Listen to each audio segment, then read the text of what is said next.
I'm all about words, but it sounds like you're envisioning an instrumental piece that truly captures.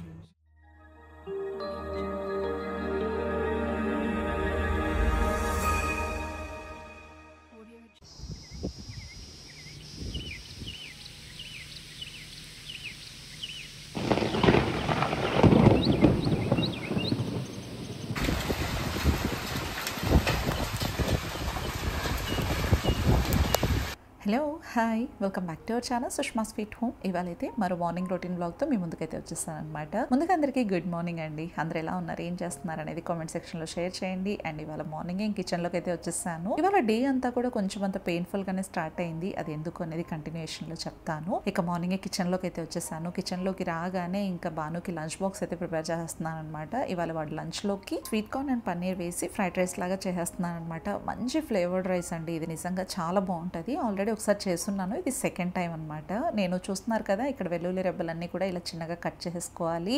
And అలాగే ఒక half cup అంతా sweet corn తీసుకున్నాను. పన్నీర్ మంచిగా cut చేసుకునేసి ready చేసుకున్నా. ఇప్పుడు ప్రాసెస్ అయితే స్టార్ట్ చేసేద్దాం. ముందుగా కడాయి ప్లేస్ చేసుకుని అందులో 1 టేబుల్ స్పూన్ అంత బటర్ యాడ్ చేసేసి అందులో మనం కట్ చేసి పెట్టుకున్న వెల్లుల్లి రెబ్బలు మంచిగా రోస్ట్ చేసుకోవాలన్నమాట. ఇక అవన్నీ కూడా రోస్ట్ అయిపోయాక స్వీట్ కార్న్ ఒక హాఫ్ కప్ యాడ్ చేస్తాను. యాక్చువల్లీ స్వీట్ కార్న్ అనేది రైస్ని బట్టి మీరు యాడ్ చేసుకోవాలండి. నేనైతే just 1 glass of rice cook చేసుకున్నాను ఆల్రెడీ కుక్కర్లో. సో దానికోసం ఒక హాఫ్ కప్ స్వీట్ కార్న్ అయితే సరిపోతుంది. ఇంకా అందులో కొంచెం అంత oregano, red chilli flakes, salt వేసేసి చక్కగా ఫ్రై చేసుకున్న తర్వాత రైస్ ఏదైతే కుక్ చేసుకున్నామో ఆ రైస్ ఇందులో యాడ్ చేసుకునేసి మంచిగా ఫుల్ ఫ్లేమ్ లో బాగా రోస్ట్ చేసేసుకోవాలన్నమాట. ఇందులో కొంచెం అంత బ్లాక్ పెప్పర్ పౌడర్ వేసేసుకునేసి మంచిగా కలిపేసుకునేసి మరో ప్యాన్ ప్లేస్ చేసుకుని అందులో కట్ చేసి పెట్టుకున్న పన్నీర్ ముక్కలు ఇందులో ఫ్రై చేసుకోవాలి. బటర్ లో మనం ఫ్రై చేసుకోవటం వల్ల మంచి టేస్ట్ వస్తుంది అనమాట పన్నీర్ ముక్కలన్నీ కూడా. ఈ స్వీట్ కార్న్ రైస్ లో పన్నీర్ యాడ్ చేస్తేనే చాలా టేస్టీగా ఉంటుంది అనమాట. మీరు తప్పకుండా ట్రై చేయండి, మీకు చాలా చాలా బాగా నచ్చుతుంది రైస్. అండ్ చాలా సింపుల్ గా చేయొచ్చు. పిల్లలకి స్పైస్ ఉండకూడదు అది ఇది అంటుంటాం కదా, సో వాళ్ళకైతే ఇది ది బెస్ట్ రైస్ అని చెప్పొచ్చు నేనైతే. అండ్ మంచిగా ఇప్పుడు ఫ్రై చేసి పెట్టుకున్న పన్నీర్ ముక్కలు అండ్ అలాగే కొత్తిమీర యాడ్ చేసుకునేసి బాగా రోస్ట్ చేసుకునేసి స్టవ్ ఆఫ్ చేసుకొని సర్వ్ చేసుకోవటమే. అంతే అండి, చాలా చాలా చాలా టేస్టీగా ఉంటుంది. డెఫినెట్గా ట్రై చేయండి.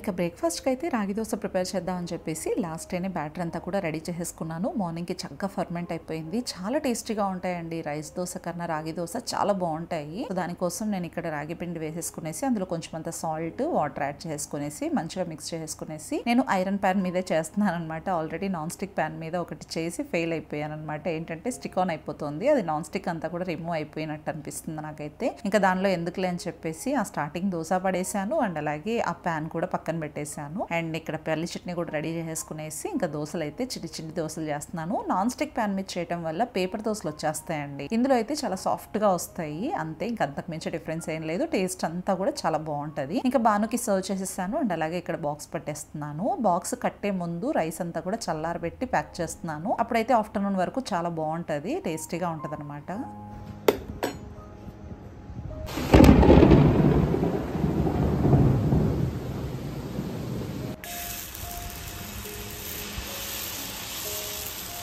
ఇక బాను అయితే కాలేజ్కి స్టార్ట్ అయిపోయాడు. వాడు వెళ్ళంగానే ఇంకా మరీ నేను ఇక్కడ హస్బెండ్కి, అమ్మకి, నాకు ముగ్గురికి దోశ అయితే వేసేస్తున్నాను. అప్పటికప్పుడు వేడివేడిగా ఎవరికి వాళ్ళకి వేసేస్తూ ఉన్నాను అనమాట. అలా వేసుకొని తింటూ ఉంటే ఎంత బాగుంటుందో కదా, అసలు వేడివేడిగా ఉంటుంది. ఇంక ఇవన్నీ కూడా కానిచ్చేసి కాఫీ ప్రిపేర్ చేస్తున్నా.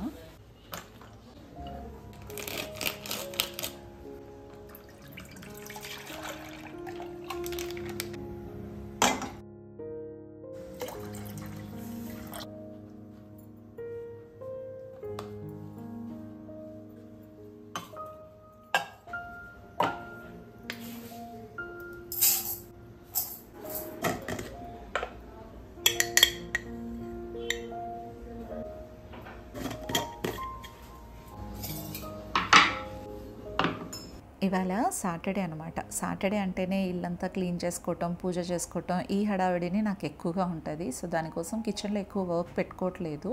ఎంత వీలైతే అంత మినిమల్గా ఉండడానికే ట్రై చేస్తాను. కిచెన్లో వర్క్స్ పెద్దగా పెట్టుకోకపోతేనే ఇవన్నీ కూడా మేనేజ్ చేయగలుగుతా. ఇవాళ ఈవినింగ్ అమ్మ కూడా వెళ్ళిపోతున్నారనమాట అనంతపూర్కి. ఆ బాధలోనే ఎక్కువగా ఉన్నాను. మార్నింగ్ లేచిన దగ్గర నుంచి నా పెయిన్ఫుల్ డే ఎందుకు అంటే ఇదే అనమాట రీజన్.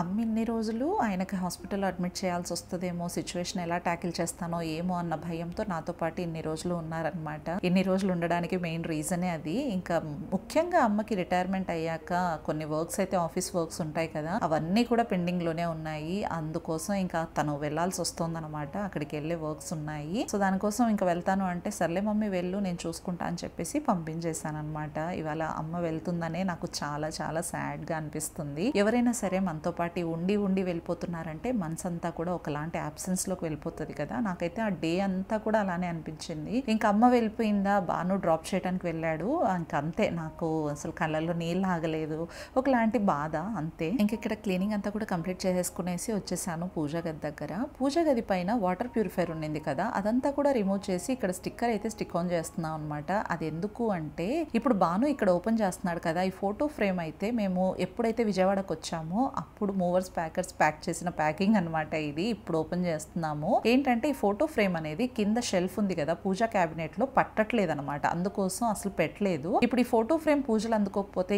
ఏంటి అసలు అన్నట్టు నాకైతే బాధ అనిపించేసి తీసే అది ఫస్ట్ బయటికి తీయండి, పూజా రూమ్ సెటప్ మార్చేద్దాం అని చెప్పేసి, వాటర్ ప్యూరిఫైర్ ఎలాగో వర్క్ చేయట్లేదు అని చెప్పేసి అది రిమూవ్ చేసి ఇలా వాల్ పేపర్ స్టిక్ ఆన్ చేసి పూజా రూమ్ ఫోటో ఫ్రేమ్స్ ఉంటాయి కదా అవన్నీ కూడా ఇలా పైన ఫిట్ చేసేసాను అనమాట. ఇక ఆ క్యాబినెట్ లో పూజా రూమ్ కావాల్సినవన్నీ కూడా ప్లేస్ చేసుకున్నాను అంతే.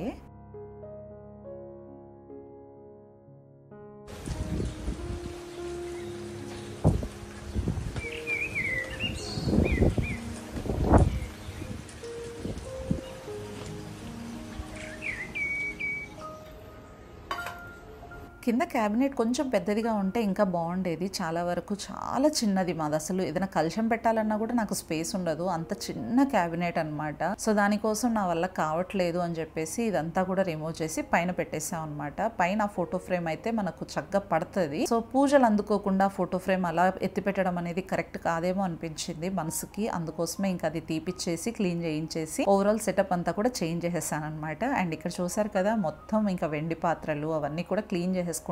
ఈ దీపాంతులు ఇవన్నీ కూడా క్లీన్ చేసేటప్పుడు చాలానే చేతులన్నీ కూడా మండిపోయాయి అనమాట. అంత పెయిన్ వచ్చేసాయి, అంత స్ట్రెస్ తీసుకున్నాను. చాలా వరకు పితాంబరం విమ్జల్తోనే క్లీన్ చేస్తూ ఉంటాను కదా, దాంతోనే ఈ వెండివి కూడా క్లీన్ చేసేసాను. ఏంటంటే ఇందులో మ్యాజిక్, మనం క్లీన్ చేసిన వెంటనే డ్రై క్లాత్ తో మనం వైపప్ చేసుకోవాలన్నమాట. లేకపోతే ఆ స్ట్రెయిన్స్ అలానే పడి నల్ల మచ్చలు ఫామ్ అయిపోతాయి. యాక్చువల్లీ నాకు కూడా అంత ఐడియా లేదండి, నేను కూడా వీడియోస్ లో చూసిందే అంతే. ఇక్కడ చూసారు కదా ఈ కుంకంబర్ నీళ్ళన్నీ కూడా డిజైనర్ కదా, సో దానికోసం ఆ బ్లాక్ మార్క్స్ అన్ని కూడా అలానే ఉండిపోతున్నాయి, అది క్లీన్ అవ్వట్లేదు. సో అందుకోసం మనం ప్లెయిన్వి తీసుకుంటేనే సేఫ్ అనమాట, క్లీనింగ్ కి ఈజీగా ఉంటుంది. ఇంకోటి ఏంటంటే సబీనా యూజ్ చేయడం వల్ల వెండి పాత్రలు చక్కగా క్లీన్ అయిపోతాయి అని చెప్పేసి అంటూ ఉన్నారు. అది చూడాలి. ప్రస్తుతం నా దగ్గర లేదు కాబట్టి నేను ఇంక ఇలాగే పితాంబరంలో విమ్జెల్ యాడ్ చేసుకునేసి డైల్యూట్ చేసి స్క్రబ్ ఇచ్చేసాను అనమాట. ఇవేంటంటే క్లీన్ చేసిన వెంటనే మనం డ్రై క్లాత్ తో క్లీన్ చేసుకుంటే చాలా నీట్ గా ఉంటాయి. లేదంటే కొంచెం అలానే డ్రై అయ్యే వరకు ఉన్నా అనుకోండి, ఆ వాటర్ స్ట్రెయిన్స్ అన్ని కూడా మచ్చలుగా ఏర్పడిపోతాయి అనమాట. ఇంకా ఓవరాల్ ఇలా క్లీన్ చేసేసుకునేసి నీట్గా ఆర్గనైజ్ చేసుకుంటున్నాను. చూసారు కదా ఇలా అయితే క్లీన్ అయిపోయాయి అనమాట. నా చేతులు అయితే అసలు మామూలుగా మండట్లేదు, చాలా మండుతున్నాయి. అవేంటంటే దీపాంతుల దగ్గర కొద్దిగా ఉంటాయి కదా, అవి బాగా గుచ్చుకునేస్తున్నాయి అనమాట. చాలా కష్టమైపోయింది నాకు. ఇంకా ఇలా నీట్గా ఆర్గనైజ్ చేసుకునేసి ఇంకా ఫ్రెష్ అయిపోయేసి పూజ అయితే చేయాలి.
ఇంతకీ మీకు నా పూజ రూమ్ రీసెట్టింగ్ అంతా కూడా నచ్చిందా? మీకు ఎలా అనిపించింది అనేది కామెంట్ సెక్షన్లో షేర్ చేయండి. తప్పలేదు, ఆ ఫోటో ఫ్రేమ్ ప్లేస్ చేయడం కోసమే నేను మొత్తం అంతా కూడా రీమోడిఫికేషన్ చేసేసుకున్నాను. ప్రశాంతంగా నేనైతే పూజ ఇలా కంప్లీట్ చేసుకున్నాను అనమాట.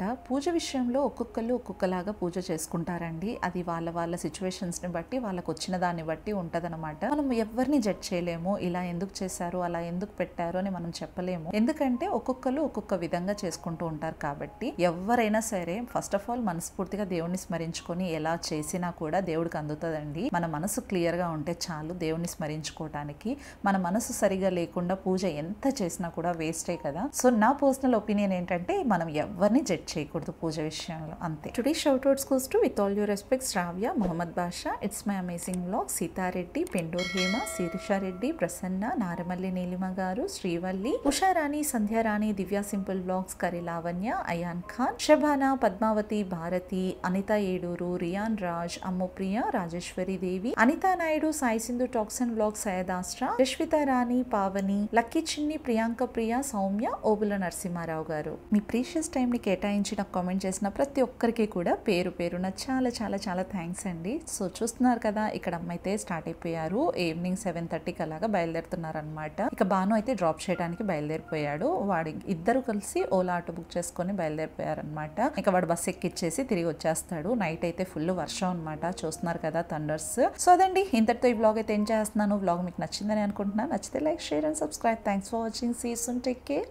బాయ్.